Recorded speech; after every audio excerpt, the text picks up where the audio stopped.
Brilliance Audio presents Local Girls by Alice Hoffman. To Joanne Hoffman, 1950 to 1996. In peace. Dear Diary, one thing I've learned is that strange things do happen. They happen all the time. Today, for instance, my best friend Jill's cat spoke. We were making brownies in the kitchen when we heard it say, "Let me out!"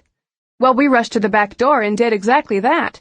We experienced a miracle, and now we're looking for more, although Franconia, the town we live in, is not known for such things. Jill and I have known each other our whole lives. One house separates our houses, but we act as if it doesn't exist. We met before we were born, and will probably still know each other after we die. At least, that's the way we're planning it. My mother and I left for Atlantic City so quickly I didn't have time to call Jill.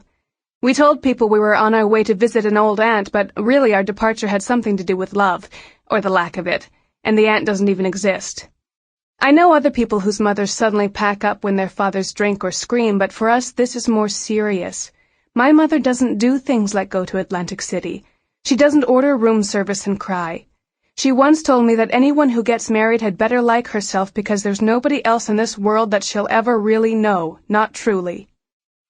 We stayed in our room in Atlantic City for 3 days and didn't go outside once thanks to room service. We ate like pigs and didn't even bother to brush our teeth until my mother's cousin Margot, who got a divorce last summer and changed the color of her hair to give herself an emotional lift, came to get us. She drove to New Jersey in the Ford Mustang convertible that she refused to let her ex have since he'd taken her very soul and raked it over red-hot coals. "Get dressed right now," she told us. We were wearing our bathrobes and watching an old cowboy movie which for some reason made my mother cry. Maybe it was all those men on horseback who were so steadfast and loyal. Their own men had disappointed them, but somehow Margot and my mother both had hope for improvement. Frankly, I had more faith in the horses.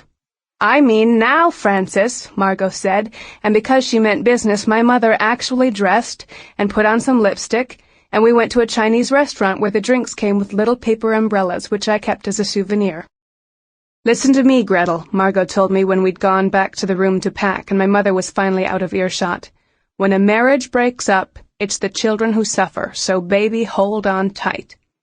That's why Margot was relieved that she and Tony had never had children, although she became teary whenever she saw a baby. Margot is... Sample complete. Ready to continue?